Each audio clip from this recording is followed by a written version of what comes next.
मैं शराबी हूँ, मेरा नाम विमल है। और सबसे पहले तो मैं न्यू कमर सनराइज़ मीटिंग का बहुत-बहुत धन्यवाद करना चाहूँगा। और एक तरीके से नहीं, 3 तरीके से धन्यवाद करना चाहूँगा। 3 वजहों से धन्यवाद करना चाहूँगा। पहला तो ये कि मुझे यहाँ आज सर्विस का मौका दिया।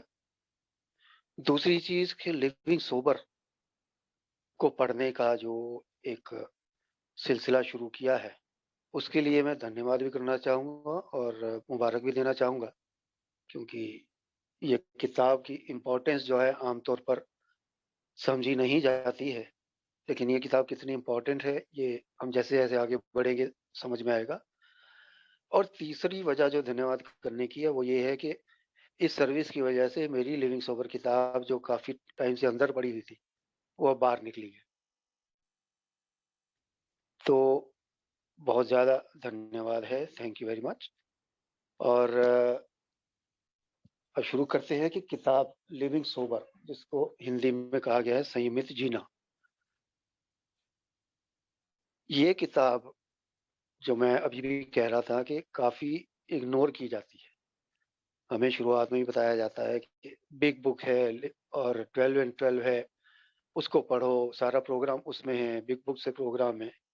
बिल्कुल सही बात है कि सारा प्रोग्राम बिग बुक में है और उसकी एक्सटेंशन है 12 एंड 12। उससे मुझे सारा स्पिरिचुअल प्रोग्राम और सारी स्पिरिचुअलिटी वहाँ से मिलती है। लेकिन ये जो किताब है लिविंग सोबर, इसको लिखने का जो पर्पज़ है वो अलग था। वो बताने से पहले मैं थोड़ी-सी हिस्ट्री में जाना चाहूँगा। ये लिविंग सोबर बुक की हिस्ट्री मैं थोड़ी-सी बताना चाहूँगा कि ये जो लिविंग सोबर किताब लिखी गई थी, ये एक एए मेंबर बैरी एल ने लिखी थी। 1974 में ये अप्रूव हुई थी और 1975 में ये पब्लिश हुई थी। और जो बैरी एल था, वो 1945 में एए में आया था और सोबर था। तो 30 साल की सोब्राइटी के बाद उसने ये किताब लिखी थी। और ये किताब उसने कई मेंबर्स के साथ बातचीत करने के बाद ये लिखी थी किताब। और ये किताब लिखने का पर्पज़ क्या था? जब मुझे कहा जाता है शुरू में आके कि बिग बुक पढ़ो और 12 एंड 12 पढ़ो, सारा प्रोग्राम, सारी स्पिरिचुअलिटी उसी में ही है। लेकिन जब मैं नया-नया आता हूँ ये में, पहले दिन मैं मीटिंग में आता हूँ और मुझे कहा जाता है कि आज मत पीना, कोशिश करो आज मत पीना, कल बेशक पी लेना। और मैं यहाँ पे तड़प रहा हूँ, विथड्रॉल हो रहे हैं, अंदर से क्रेविंग हो रही है, तो मैं कैसे ना पीऊँ? मेरे लिए तो सबसे बड़ा सवाल ये है कि ठीक है, कल फिर मीटिंग आ जाऊँगा जैसे भी करके, लेकिन तब तक मैं कैसे ना पीऊँ, ऐसा क्या करूँ कि मैं ना पीऊँ? और ये हर मेंबर के साथ अलग-अलग टाइम पीरियड तक चलता है। किसी को 1 हफ्ता ये प्रॉब्लम होती है, किसी को महीना तक ये प्रॉब्लम रहती है। और जो हमारे को-फाउंडर थे डॉक्टर बॉब, उनको तो 8 साल तक रही थी क्रेविंग। उनको 8 साल तक क्रेविंग रही थी। तो उस चीज़ से मैं कैसे बचूँ कि मैं ना पीऊँ? मुझे कह तो दिया कि कोशिश करो आज मत पियो, लेकिन उस चीज़ से मैं बचूँ कैसे? मेरा तो दिमाग भी बार-बार मुझे शराब की तरफ ले जा रहा है, शरीर भी माँग कर रहा है शराब पियो। तो इस किताब में इनिशियल सोब्राइटी के लिए वो नुस्खे दिए गए हैं, जो एक्चुअल में मेंबर्स ने यूज़ किए हैं, 1 दिन के हिसाब से शराब से दूर रहने के लिए अर्ली सोब्राइटी। हालाँकि ये आगे भी काम आती है ये किताब, ऐसा नहीं कि अर्ली सोब्राइटी में हो गया तो हो गया, उसके बाद इस किताब की ज़रूरत नहीं है, क्योंकि इस किताब में ऐसे-ऐसे नुस्खे दिए गए हैं, या आप इसको शॉर्ट में कह सकते हो नुस्खे वाली किताब है, कि अलग-अलग तरीके दिए गए हैं कि मैं शराब कैसे ना पीऊँ। अब यहाँ शराब बंद करने वाली बात नहीं हो रही, शराब कैसे ना पीऊँ मैं? कौन-कौन से वो तरीके हैं जो मुझे आज के दिन शराब ना पीने की तरफ ले जा सकते हैं। तो वो चीज़ें इस किताब में दी गई हैं। और अगर हम इस किताब का जो मेन पेज ही खोलते हैं, लिविंग सोबर, और उसके ऊपर जो कवर पे ही लिखा हुआ है, some methods a members have used for not drinking. कुछ ऐसे तरीके जो ए मेंबर्स ने ना पीने के लिए इस्तेमाल किए हैं। अब इस किताब में स्पिरिचुअलिटी की कोई बात नहीं है, कोई आध्यात्मिकता नहीं बताई गई है इस किताब में, वो बाकी किताबों में काफी है। इस किताब में प्रैक्टिकल नुस्खे बताए गए हैं, एक्चुअल में जो आजमाए गए हैं और जो कामयाब रहे हैं, इनिशियल सोबराइटी में भी और बाद में भी शराब ना पीने के लिए। तो ये है इस किताब के बारे में थोड़ी सी इंट्रोडक्शन। और अब हम जरा चलते हैं आगे। जो कवर का मैंने बताया कि कुछ ऐसे तरीके जो मेंबर्स ने यूज किए हैं ना पीने के लिए। यहाँ ये नहीं लिखा है, एक चीज ध्यान दीजिए, यहाँ पे ये नहीं लिखा है कि फॉर स्टेइंग सोबर, ना पीने के लिए। तो एक किताब को शुरू करेंगे हम शुरू से ही, पहले पेज से ही, अबाउट दैट टाइटल, इस शीर्षक के बारे में। इसे लिविंग सोबर या संयमित जीना टाइटल क्यों दिया गया? ये संयमित जीना टाइटल जो लिखा गया है, इसके पीछे क्या कारण है? सौरभ, मैं इंग्लिश से पढ़ के और हिंदी में उसको ट्रांसलेट करके बताऊंगा, कोई प्रॉब्लम तो नहीं? I hope that's fine. नहीं सर, कोई प्रॉब्लम नहीं है, दोनों दोनों लैंग्वेजेस हो जाएंगी, ठीक है। ठीक है जी, thank you. So about that title, उस शीर्षक के बारे में, जो शीर्षक इस किताब का है उसके बारे में। Even the words stay sober, let alone live sober, offended many of us when we first heard such advice.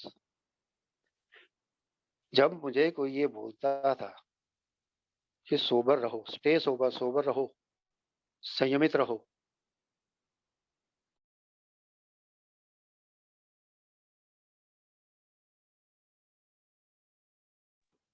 Family member इस तरीके से नहीं कहते थे कि सोबर रहो, ये कहते थे मत पी। वो कहते थे मत पी, या फिर वो कहते थे, जब ये कहते थे मत पी तो मुझे बहुत बुरा लगता था।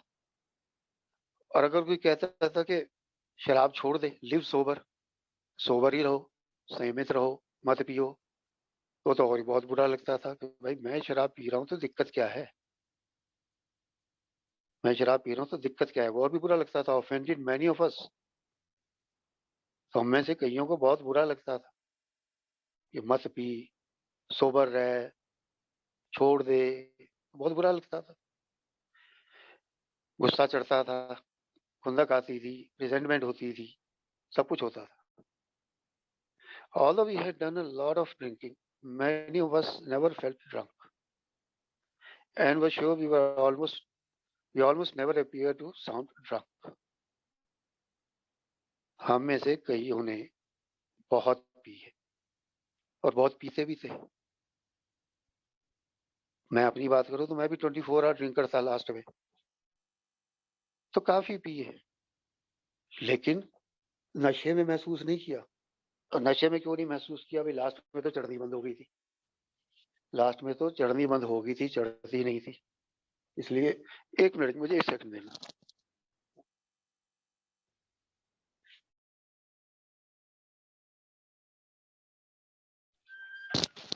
सॉरी, एक कॉल आ रही थी बार बार, इसलिए मैं डिस्कनेक्ट कर रहा था। तो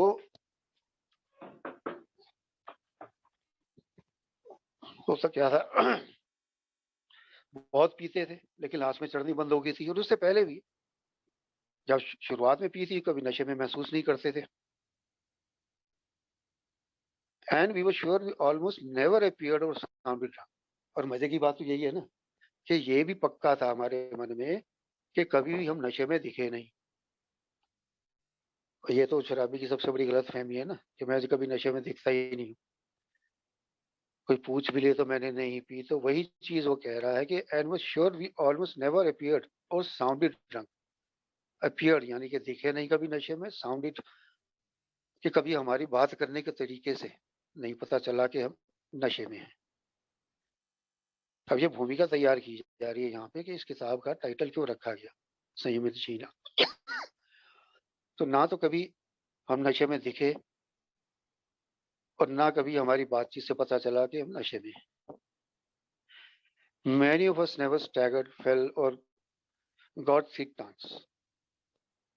Many others were never disorderly, never missed a day at work, never had automobile accidents, and certainly were never hospitalized nor jailed for drunkenness. तो में से कई कभी लड़खड़ाए नहीं, स्टैगर्ड, नशे में तो कभी लड़खड़ाए नहीं, और कम से कम मैं तो ये मानता था कि मैं तो नहीं लड़खड़ाता, फेल, गिरा नहीं कभी, और गॉड थिक टंग्स, ये जबान लड़खड़ाना, बोलना कुछ चाह रहा हूँ, बोल कुछ रहा हूँ। तो ऐसी भी सिचुएशन हमारे साथ, कईयों के साथ नहीं आई कभी, या ऐसा हम मानते थे। नेवर हैड ऑटोमोबाइल एक्सीडेंट्स, कभी गाड़ी नहीं ठुकी, कभी गाड़ी नहीं ठुकी मेरी, and suddenly were never hospitalized nor jailed for drunkenness.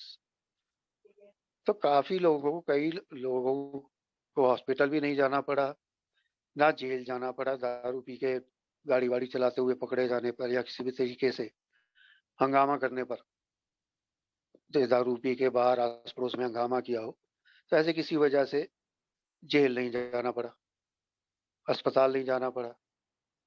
तो ये सारी चीजें हम में से कईयों के साथ नहीं हुई, ना कभी लड़खड़ाए, ना कभी जुबान फिसली, ना कभी गिरे, ना जेल गए, ना अस्पताल गए, ना एक्सीडेंट हुए। तो यही सोच आती है ना कि मैं कहाँ से शराबी, मैं काहे का शराबी। We knew lots of people who drank more than we did, and people who could not handle their drinks at all. अब बहुत सारे लोगों को जानते थे, आसपास देखते थे, जो हमसे ज्यादा पीते थे। अब हो सकता है मैं एक क्वार्टर में ही लुढ़क जाता हूँ, सामने वाला हाफ पी के भी बैठा रहता हो, कोई बड़ी बात नहीं है। ये तो हमें बताया गया था ना कि ये मतलब नहीं है कि कितना पीते हो, मतलब ये है कि पीने के बाद क्या होता है, ये शुरू में बताया गया था मुझे। तो ऐसे बहुत लोगों को जानते थे हम कि जो हमसे ज्यादा पीते थे, और वो संभाल नहीं पाते थे। दूसरों को तो हम देखते थे कि ये तो आज लुढ़क गया, फलाना लुढ़क गया, तो वो अपने आप को संभाल नहीं पाते थे। हम ऐसे लोगों को जानते थे, हमसे ज्यादा पीते थे और वो नहीं संभाल सकते थे। You are not like that. और हम तो यही मानते थे कि हम वैसे नहीं है। हम तो हमेशा ही कहते थे कि मैं वैसा थोड़ी हूँ, मैं तो थोड़ी पीता हूँ, मैं वैसा हूँ ही नहीं, हमेशा यही मानते थे। So the suggestion that maybe we should stay sober was almost insulting. तो इसलिए जब कोई ये कहता था कि हमें छोड़ देनी चाहिए, नहीं पीनी चाहिए, सोबर रहना चाहिए, तो ये लगभग बिल्कुल बेइज्जती लगती थी कि मैं कोई शराबी हूँ जो मुझे बार बार कह रहे हो कि छोड़ दे, सोबर रहे। तो ये तो बेइज्जती लगती थी बिल्कुल, कि मेरी बेइज्जती कर रहे हो, मैं इतनी थोड़ी पीता हूँ। Besides, it seemed unnecessarily drastic. और इस फिर ये बहुत ज्यादा सख्त भी लगता था, कि बड़ी सख्त बात लगती थी यार, कि मैं थोड़ी बहुत पी लेता हूँ और ये मेरे पे सख्ती कर रहे हैं कि मत पी मत पी। तो ये मुझे बहुत गैर जरूरी लगता था कि मैं फालतू की सख्ती कर रहे हैं मेरे ऊपर। How could we live that way? इस तरीके से हम कैसे रह सकते थे? बिल्कुल शराब मत पियो जी, सोबर हो जाओ जी, बिल्कुल साधु बन जाओ, सूफी हो जाओ। तो हम इस तरीके से कैसे रह सकते थे? हम तो नहीं रह सकते थे। Surely there was nothing wrong with a cocktail or two at a business lunch or before dinner. आप कहीं यार किसी के साथ लंच पे गए हो और 2 बियर वहां पे पी ली, तो कौन सी आफत आ गई लंच के साथ? रात को खाने से पहले 2-3 पैग लगा लिए, थोड़ी कॉकटेल लगा ली, तो कौन सी अब मुसीबत है? कोई बड़ी बात थोड़ी है ये, सब करते हैं। कभी लंच में बियर पी लेते हैं, रात को खाने से पहले पी लेते हैं, कौन सी बड़ी बात है? Wasn't everyone entitled to relax with a few drinks or have a couple of beers before going to bed? अभी सोने से पहले पूरे दिन की थकान उतारनी है, काम किया पूरे दिन, सब कुछ किया है, सारी जिम्मेदारियां कर ली, अब क्या मैं थोड़ा रिलैक्स नहीं हो सकता? क्या मैं थोड़ा बहुत बियर या दारू या कॉकटेल, कुछ भी जो मेरे को पसंद है, वो पी के मैं अपने आप को रिलैक्स नहीं कर सकता? अब यहाँ पे वो हॉल्ट का टी वाली बात आ गई ना, कि टायर्डनेस मैं अपने आप को थका लेता हूँ और उसके बाद तो मेरा हक बनता है कि 2-4 पैग लगा लूँ, मेरा हक है। यहाँ हार्ट की टायर्ड वाली बात आ जाती है। तो वाज़न्ट एवरीवन एंटाइटल्ड, क्या सबका हक नहीं है ये कि वो पूरा दिन काम करके, सब कुछ करके और रात को खाने से पहले थोड़ी बहुत पी ले तो कौन-सी आफ़त आ जाएगी? However, after we learned some of the facts about the illness called alcoholism, our opinions shifted. अब मैं एए में आया, मुझे बीमारी के बारे में पता चला। मुझे बताया गया कि भाई साहब आपको तो शराबीपन की बीमारी है और आप शराब कंट्रोल नहीं कर सकते, ना आप अपने आप छोड़ सकते। तो ये जो सब चीज़ें मुझे बताई गई कि आपके बस का ही नहीं है अपने आप छोड़ना और कंट्रोल करना, तो फिर मेरी राय बदली। जो मैं तर्क देता था कि भाई कभी-कभार पीने में क्या हर्ज है, खाने से पहले पी लिया तो क्या हो गया, कभी एक्सीडेंट नहीं हुआ, कभी अस्पताल नहीं गया, ऐसा कुछ नहीं हुआ मेरे साथ। लेकिन जब पता चला कि मेरे बस का ही नहीं है कंट्रोल करना या छोड़ना, तब मेरी राय बदली कि नहीं, बात तो सही है। Our eyes have been opened to the fact that apparently millions of people have the disease of alcoholism. अब जो मैं पहले सोचता था कि मेरे जैसा तो पीने वाला कोई है नहीं, मैं अपनी बात कर रहा हूँ कि मेरी तो यही सोच थी कि मेरे जैसे कोई नहीं पीता होगा। जिस तरीके से मैं पीता हूँ, जैसा शराबी मैं हूँ, तो वैसा तो कोई नहीं पीता होगा। लेकिन यहाँ आके पता चला कि मिलियंस ऑफ पीपल, लाखों लोग इस समस्या से ग्रस्त हैं और इस बीमारी से पीड़ित हैं। तो लाखों लोग हैं ऐसे। Medical science does not explain its cause, but medical experts on alcoholism assure us that any drinking at all leads to trouble for the alcoholic or problem drinker. अब ये यहाँ आके ये भी पता चल गया कि मेडिकल साइंस में इसका तो कोई इलाज है नहीं और ना मेडिकल साइंस इसका कोई कारण पता लगा पाई है कि ये शराबीपन की बीमारी होती क्यों है। तो मेडिकल साइंस जो है इसका भी कारण भी पता नहीं लगा पाई है, ये शराबीपन होता क्यों है। लेकिन जो शराबीपन पे काम करते हैं डॉक्टर, जैसे हमारे डॉक्टर सिल्फर्स ने भी बताया हुआ है डॉक्टर्स ओपिनियन में, तो जो भी एक्सपर्ट हैं अल्कोहलिज्म पे, शराबीपन पे जो भी विशेषज्ञ हैं, वो कहते हैं कि शराबी अगर थोड़ी सी भी शराब पी ले तो समझ लो मुसीबत को न्योता दे रहा है, मुसीबत को आमंत्रण दे रहा है। Any drinking at all leads to trouble for the alcoholic or problem drinker. शराबी के लिए, यहाँ समस्या वाले शराबी के लिए थोड़ा सा भी पीना मुसीबत को निमंत्रण देना है, मुसीबत को बुलावा देना है। Our experience overwhelmingly confirm this. और मुझे किसी से सुनने की जरूरत ही नहीं है, मेरा अपना ही अनुभव है। मुझे डॉक्टर तो बाद में बताएगा, मेडिकल एक्सपर्ट तो बाद में समझाएंगे मुझे, मेरे अपने ही अनुभव इतने हैं इस बात को मानने के लिए, इस बात को कंफर्म करने के लिए कि जरा से भी पीने पर मैं मुसीबत में ही पड़ता हूँ। तो थोड़ी सी भी पी के ये पक्की बात है कि मैं मुसीबत में ही पड़ूंगा। So not drinking at all, that is staying sober, becomes the basis of recovery from alcoholism. तो बिल्कुल नहीं पीना यानी सोबर ही रहना, यही रिकवरी का आधार बन जाता है। शराबीपन से रिकवरी का आधार जो मुझे सबसे पहले बताया जाता है, first drink does the damage, पहला घूंट ही घातक है, जानलेवा है। तो इसलिए जब ये सारी चीजें समझ में आ जाती है मुझे, तो पता लग जाता है कि नॉट ड्रिंकिंग एट ऑल, बिल्कुल नहीं पीना ही मेरी बीमारी का इलाज है। And let it be emphasized, living sober turns out to be not at all grim, boring, or uncomfortable as we had feared, but rather something we begin to enjoy and find much more exciting than our drinking days. अब यहाँ पे ये एक चीज पे जोर दिया जा रहा है, मेरी क्या थिंकिंग थी जब मैं शराब पीता था, तो मुझे तो यही सोच थी कि शराब बंद कर दूंगा तो जीऊंगा कैसे, जिंदगी में रह क्या जाएगा, बेकार हो जाएगी जिंदगी, तो शराब से तो मजा है सारी जिंदगी का। तो शराब छोड़ दूंगा तो फिर उसके बाद क्या करूंगा, कुछ मुझे तो पता ही नहीं, बेकार हो जाएगी, नीरस हो जाएगी जिंदगी, कोई मजा ही नहीं रह जाएगा। तो यहाँ पे वो जोर दे रहे हैं इस बात पे कि ये बात गलत है, ये बात सही नहीं है कि लिविंग सोबर, सोबर जीना जो है वो बहुत बोरिंग हो जाता है, बहुत अनकंफर्टेबल हो जाता है, बहुत असहज हो जाता है, यहाँ बड़ा ग्रिम, दुख भरा, उदासी भरा हो जाता है। तो ऐसी कोई बात नहीं है। कोई लिखा ना, एज वी हैड फियर्ड, मुझे तो यही तो डर था, बल्कि उसकी बजाय rather something we begin to enjoy and find much more exciting than our drinking days, कि बल्कि ये तो जो हम शराब पीने के दिनों में जो हमें एंजॉयमेंट मिलती थी या जो एक्साइटमेंट मिलती थी, जो रोमांच मिलता था, उससे कहीं ज्यादा एंजॉयमेंट और रोमांच जो है वो लिविंग सोबर में मिलेगा, सोबर जीने में, संयमित जीने में मिलेगा। We'll show you how. अब ये है इस किताब का क्रक्स, सार। हम आपको दिखाएंगे कि कैसे। ये इस किताब का सार है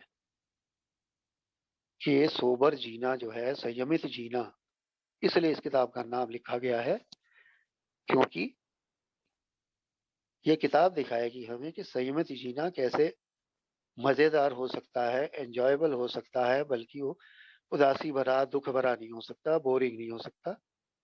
उसमें कैसे एंजॉयमेंट आती है, कैसे रोमांच आता है।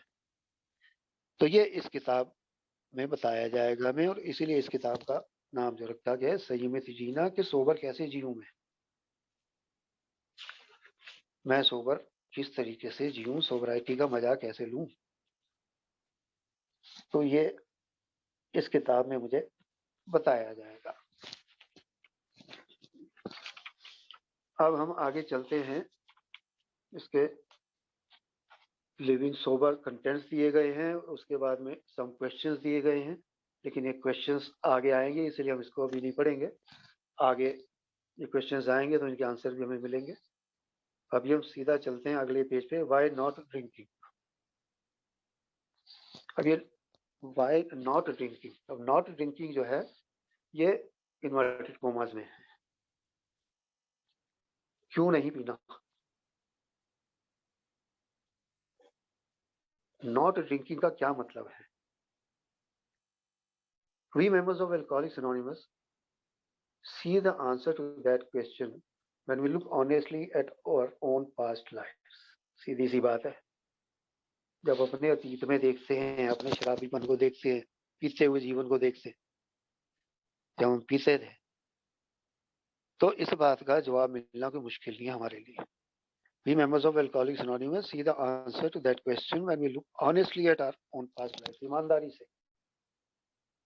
ईमानदारी से अपनी पिछली जिंदगी को अगर देखें तो खुद ब खुद जवाब मिल जाएगा कि मुझे क्यों नहीं पीना चाहिए।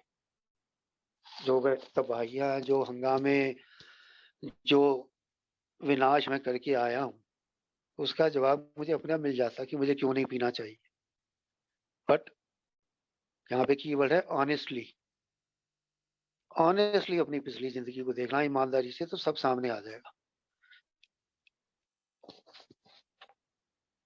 और ये इनडायरेक्टली चौथे कदम पे ले जा रहा है कि पिछली जिंदगी को ईमानदारी से मैं देख लूं तो मुझे जवाब मिल जाएगा कि मुझे क्यों नहीं पीना चाहिए। अगर कोई रिजर्वेशन भी है मेरे अंदर कि मैं पी सकता हूँ, मैं थोड़ा बहुत पावरलेसनेस एक्सेप्ट नहीं की है, तो वो रिजर्वेशन भी मेरी खत्म हो जाएगी अगर मैं ईमानदारी से अपनी पिछली जिंदगी देख लूँ।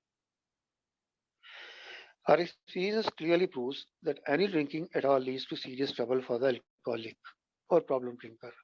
अब यहाँ पे फिर वही चीज रिपीट की गई है, और कितना जोर इस चीज पे दिया जा रहा है कि इस पेज पे फिर से वही चीज रिपीट की गई है कि कोई भी थोड़ी बहुत जो मैं अगर पीता हूँ, आर एक्सपीरियंस क्लियरली प्रूव्स, हमारे अपने अनुभव हैं ये साबित करने के लिए कि थोड़ी सी भी पीने का मतलब है तो मैं अपने आप को मुसीबत में डाल रहा हूँ। Any drinking at all leads to serious troubles for the alcoholic. शराबी के लिए थोड़ा सा भी पीना जो है वो सीरियस ट्रबल है, बड़ी गंभीर मुसीबत में फंस सकता है। In the words of American medical association, American medical association क्या कहती है? अमेरिकन मेडिकल एसोसिएशन कहती है alcohol, aside from its addictive qualities, also has a psychological effect that modifies thinking and reasoning. और ये अमेरिकन मेडिकल एसोसिएशन का कहना है कि शराब में एक एडिक्टिव क्वालिटी तो है जो मुझे इसकी आदत पड़ जाती है। एडिक्टिव क्वालिटी क्या है? इसका मतलब कि इसमें ऐसा गुण है जो मुझे इसकी आदत डलवा देता है, तो वो तो इसमें है ही, मुझे इसकी एडिक्शन हो जाती है, इसकी लत लग जाती है, तो वो तो इसमें गुण है ही शराब में। लेकिन इसके अलावा इसमें एक ऐसा मनोवैज्ञानिक प्रभाव भी है, एक साइकोलॉजिकल इफेक्ट, एक ऐसा मनोवैज्ञानिक प्रभाव है जो मेरी सोच को और मेरी तर्क शक्ति को बदल देता है, modifies my thinking and reasoning.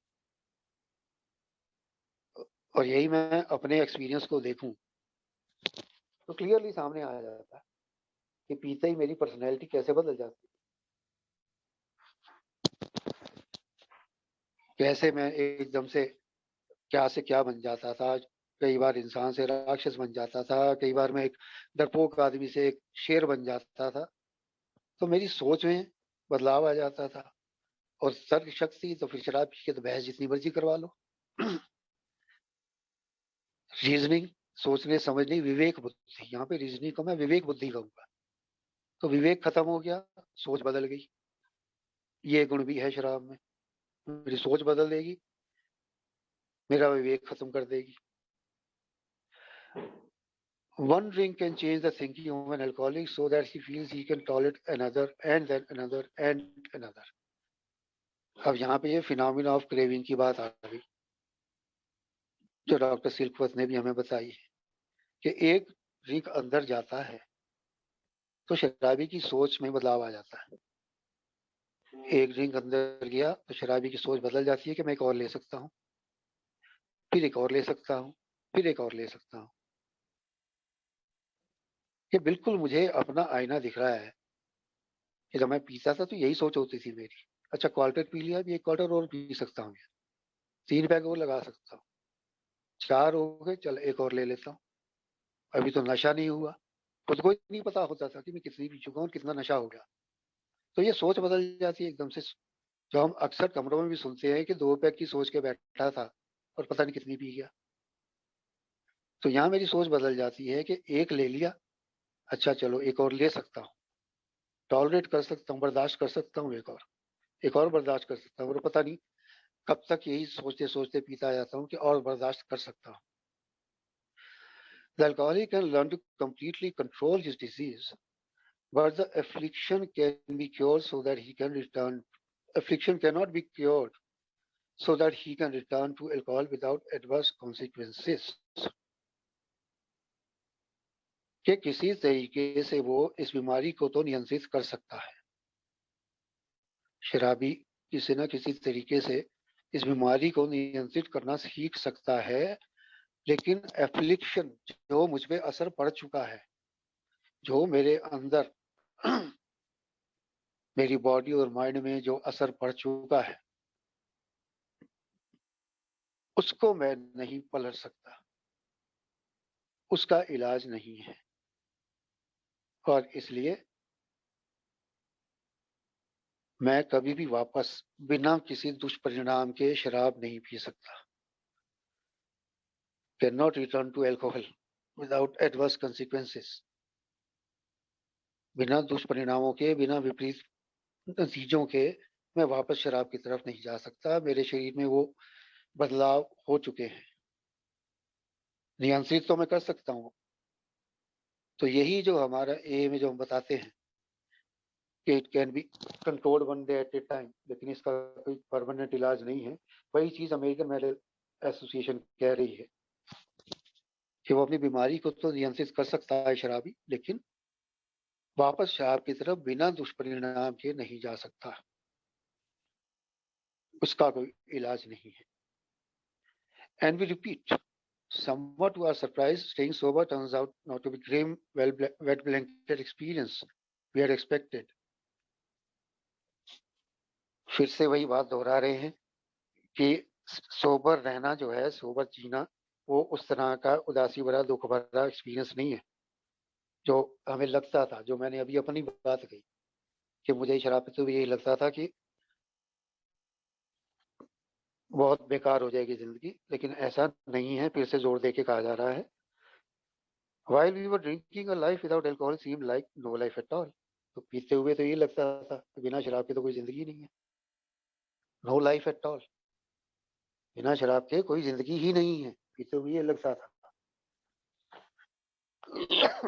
But for most members of A, living sober is really living.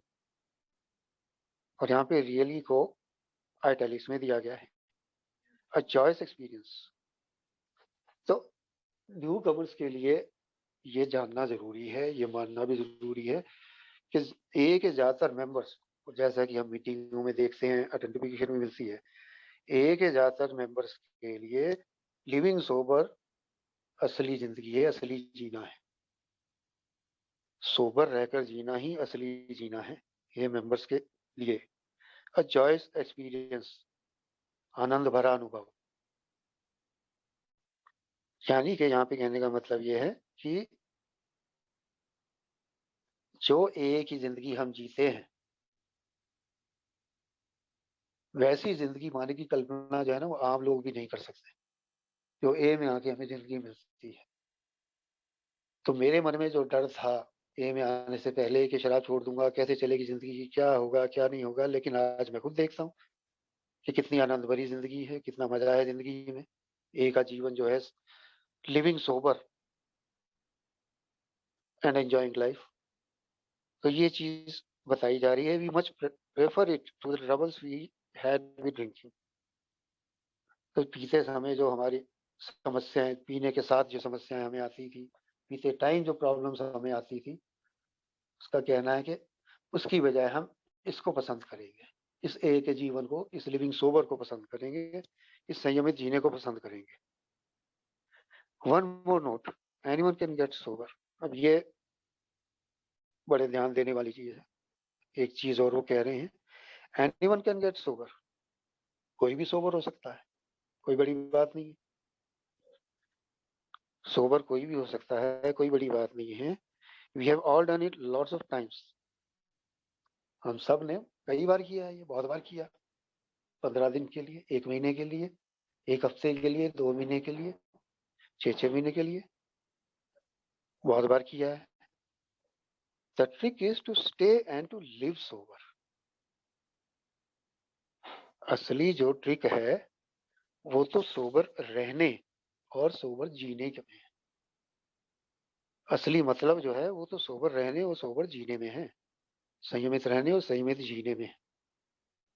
छोड़ते तो बहुत बार हैं हम, फिर पकड़ लेते हैं, फिर छोड़ते हैं, फिर पकड़ लेते हैं। असली तो सोबर फिर जीने में है, रहना तो है ही है, जीने में। लिव फिर आइटैलिक्स में यहाँ पे। तो असली जो बात है, असली जो मुद्दा है, वो तो है सोबर रहने और सोबर जीने का। That is what this booklet is about. ये किताब इसी बारे में, सोबर रहने और सोबर जीने के बारे में है ये किताब।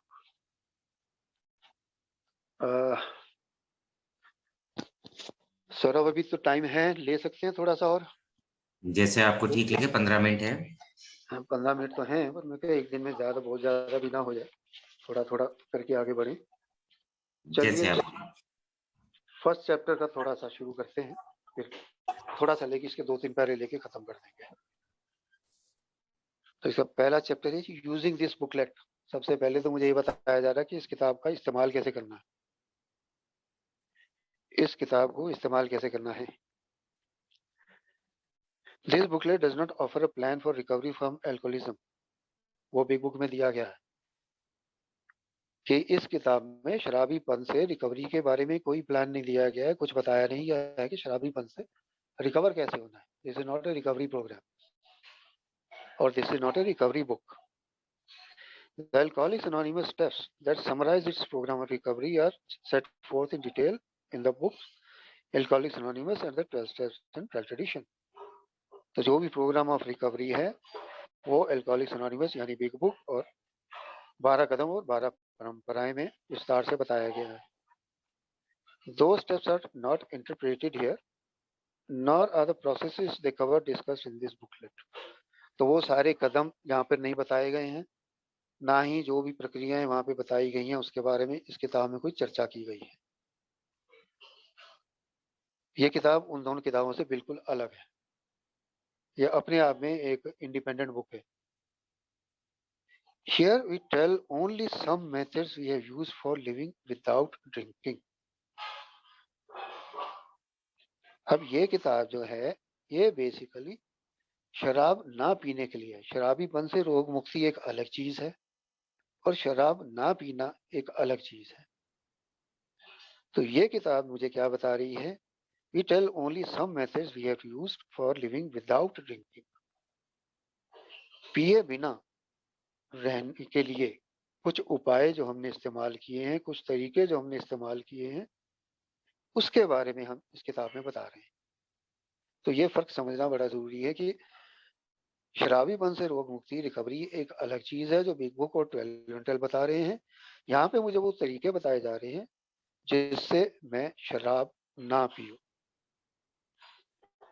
जो मेरी अर्ली रिकवरी में मेरे लिए सबसे बड़ी समस्या होती है कि मैं शराब कैसे ना पीऊं, शराब से कैसे दूर रहूं. You are welcome to all of them, whether you are interested in Alcoholics Anonymous or not. आपकी अल्कोहलिक्स एनोनिमस में दिलचस्पी है या नहीं है, आप पसंद करते हो या नहीं करते हो, वो एक अलग बात है. लेकिन आप शराब नहीं पीना चाहते हो तो आप इस किताब का इस्तेमाल कर सकते हो. Our drinking was connected with many habits, big and little. Some of them were thinking habits or things we felt inside ourselves. Others were doing habits, things we did, actions we took. Our drinking was connected with many habits. तो कई आदतों के साथ जुड़ी हुई थी हमारी शराब. जो हम पीते थे हमारी कई आदतों के साथ जुड़ी हुई थी. छोटी बड़ी कई आदतें थी जिनके साथ हमारी शराब और पीना जुड़ा हुआ था. उनमें से कुछ तो हमारी सोच थी, थिंकिंग हैबिट्स, सोच की आदतें, और कुछ थी डूइंग हैबिट्स जो हम करते थे, जो आदतें हमें जो करने की आदतें थी हमें. तो थिंकिंग हैबिट्स क्या थी? जो हमारे अंदर चलता था, हमारी भावनाएं, हमारी इमोशंस, जो अंदर महसूस होता था हमें. जैसे हम अक्सर सुनते हैं और इनफैक्ट किया भी है, मैंने भी किया है कि गुस्सा आ गया, एक भावना आई, इमोशन चली, गुस्सा आया, चलो ठीक है, दारू लो, पियो, उसके बाद आगे करिए जो करना है. तो कई सारी ऐसी हमारी इमोशंस के साथ कनेक्टेड था हमारा पीना, जो अंदर हमें महसूस होता था, जो भी जिस तरीके से भी, एंगर, रिजेंटमेंट, लस्ट, बड़ी सारी चीजें थी जो हमें पीने के लिए प्रेरित करती थी. सिमिलरली दूसरी चीजें थी जो डूइंग हैबिट्स थी, जो चीजें हम करते थे, जो एक्शन हम लेते थे, वो भी उसकी वजह से भी जो है हमारा पीना जारी रहता था. उससे भी हमारा पीना जुड़ा हुआ था, जो कई चीजें हम किया करते थे. अब किया क्या करते थे? हमारे व्यवहार, मेरा बिहेवियर, मेरा दूसरे लोगों के साथ रिलेशन, एक्शन. मैंने किसी को मार दिया, पीट दिया, गाली दे दी, कुछ भी कर दिया. सिर्फ नेगेटिव नहीं, पॉजिटिव भी. आज मुझे बड़ी सक्सेस मिल गई, मेरी प्रमोशन हो गई, मेरी नई नौकरी लग गई, मेरी शादी हो गई. तो नेगेटिव पॉजिटिव जो भी एक्शन होते थे उनके साथ भी मेरा पीना जुड़ा होता था. In getting used to not drinking, we have found that we needed new habits to take the place of those old ones. तो अब ना पीने का अभ्यस्त होने के लिए, getting used to not drinking, ना पीने का अभ्यस्त होने के लिए मुझे पुरानी आदतों की जगह नई आदतों की जरूरत पड़ेगी. We have found that we needed new habits to take the place of those old habits. उन पुरानी आदतों की जगह लेने के लिए नई आदतों की ज़रूरत पड़ेगी। तो सबसे पहले तो मुझे अपनी आदतें देखनी पड़ेंगी, कौन-कौन सी आदतें मुझे शराब की तरफ ले जाती हैं। चाहे वो मेरी सोच में है, चाहे वो मेरे एक्शन में है, उन आदतों पे मुझे ध्यान देना पड़ेगा, जो मुझे शराब की तरफ ले जाती हैं।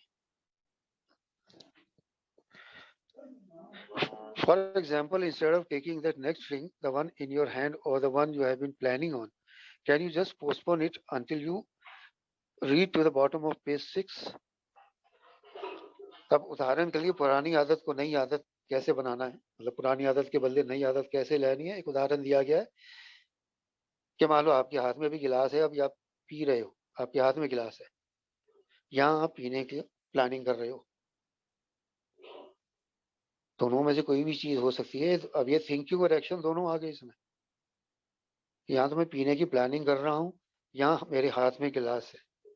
तो कह रहे कि क्या आप थोड़ी देर के लिए वो गिलास साइड में रख सकते हो या उस सोच को थोड़ी देर के लिए रोक सकते हो, जब तक आप पेज नंबर 6 के बिल्कुल एंड तक ना पहुंच जाओ। पढ़ लो इसको, पेज नंबर 6 के एंड तक ना इसको पढ़ लो इस किताब को, तब तक सिर्फ इतनी देर के लिए क्या आप उस गिलास को नीचे रख सकते हो या वो पीने की प्लानिंग स्थगित कर सकते हो। सिप सम सोडा और fruit juice instead of an alcoholic beverage while you read. अब पढ़ते हुए थोड़ा सोडा या कोई फ्रूट जूस पीते रहो साथ साथ, शराब की बजाय। A little later we'll explain more fully what's behind this change in habits. तो थोड़े टाइम के बाद में हम आपको बताएंगे कि ये आदतें बदलने के पीछे क्या है, क्या तर्क है, क्या वजह है, या इससे क्या होगा।